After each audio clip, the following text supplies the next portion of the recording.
What you told me earlier was that you were 15 and you were weighing 95 kgs, you were overweight. What was the turning point for you?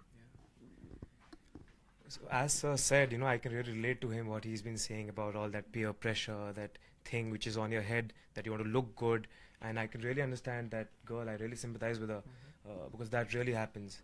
So I was 14 years old. I was in class 8th. Yeah, I was 95 kgs.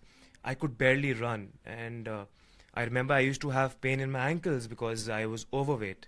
So yeah, one and being in school, you want to be in that space of boys, who play basketball, who play football. They go to the field, maybe move their shirt off, and you are a fat kid sitting in the corner. And your friends, they don't tend to interact with you much, and even if they do, they're mostly making fun out of you. So that was one turning point of my life, and I decided no, that I have to get fit. And I have been a person who's been inclined towards fitness since childhood. I wanted to get inside the basketball team, though even I was fat, but I used to go every morning to the field, try to train, no matter if even if the trainer or the coach did not let me play. So one day in class 8th, I did not have much knowledge then, as I said, mine is very young. So I decided that I'll go on a keto diet, that basically people say, leaving all kind of carbs, just eating soup, salads, things like green vegetables, that's it. So yeah, I lost about 15 kgs back then in class 8th. I'm not as strong now as I was back then, because at that age when your friends are having an ice cream or a samosa in the canteen or chole bhature, and you pack your tiffin, you're just having green vegetables in class 9th, which is very difficult. So yes, I lost about 15, 20 kgs. I joined the gym when I was in class 10th and 11th. I think I'm fortunate that I joined the gym in time, and I got into that regime. Uh, Again, as I did not have much knowledge, there are not people out there like you or the right coaches to guide us. In the gym, what basically these trainers say is that, sir, okay, you join the gym and now you eat 20 eggs a day, have 10 rotis, have this and that. So I gained a lot of muscle. I became too fat back then. So after this, my transformation journey started, which I'll share shortly. Yeah. Talk to you. You started your weight loss journey at the age of 15 or 14. Now you're 23. Again, I have to clarify. Bhavya here is optimal, is ideal body weight. That's not what we are advising to young children to achieve. I mean, you of course, if you want to, that's brilliant. But you need to stay healthy, and that's where our focus area should be. So, if you take us a little bit about your journey, how do you keep yourself motivated at this age to continue to be in this shape?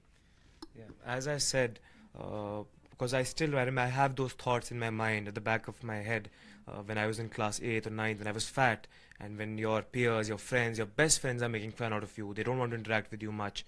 But while you want to do that, but you get into that target zone of always being, made fun of. So yes, that did push me. Fitness became my passion over the years.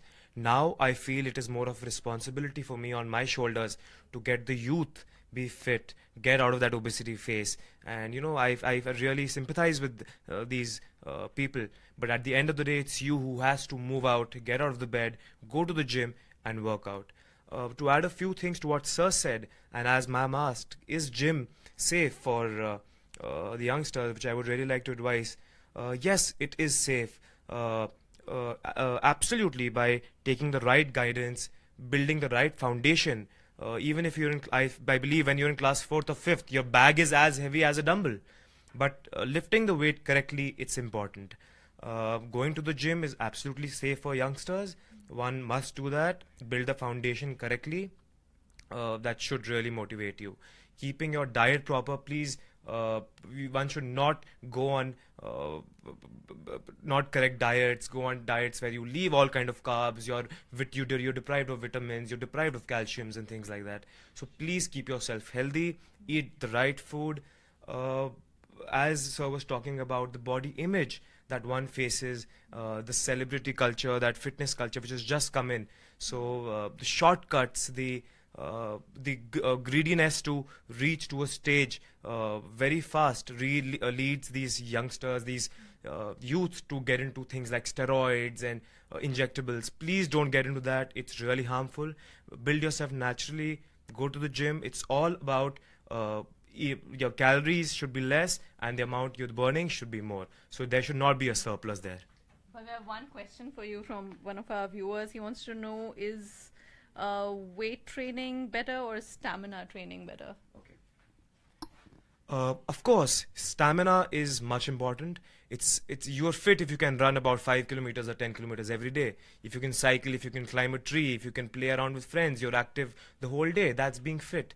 But yes, the gymming or weight training is a process of building the stamina. You can build the stamina by walking every day for 5-10 kilometers, or by going to the gym, lifting weights for an hour or hour and a half. Sure. Yeah. So something that's a lot of young teens are really bothered by, and they find it insulting. Bhavya, very quickly, for someone today at the age of say 20 or 30, they want to get on this weight loss journey. What are the words of advice that you would give them? So first is that you need the right guidance, the right mentor.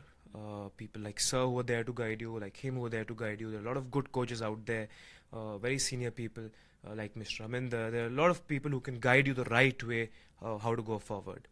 Also, one advice is that fitness is like a tripod stand, as we were discussing. You have to eat right, you have to train right, and you have to sleep right. Please don't be on phone all night long. I know what youngsters are going through. It does take a toll on you. You have to sleep in time so that you can wake up in time. You can be active the whole day. You need to go to the gym. You have to be consistent. Nothing comes easily. There are no shortcuts to it. Please give yourself, you deserve to give yourself at least 6 months to about 10 to 11 months to see some results that are coming in. And trust me, once the results come in, you will feel how people are appreciating you, and it becomes an addiction. Second point is the sugar. If you ask me, one thing that I would suggest for you to leave is get rid of sugar. Sugar really worsens your life, especially those aerated drinks, those candies these children are getting these days, chocolates. Please get rid of sugar and have a healthy diet. Go to the gym, enjoy with your friends, have good Saturday nights, have good Friday nights, but don't have good Monday nights, Tuesday nights, and Wednesday nights. Yes. All right. Well, on that note, we're going to wrap it up. Thank you so much all for joining us. Obesity has become a crisis in a country that also has malnutrition.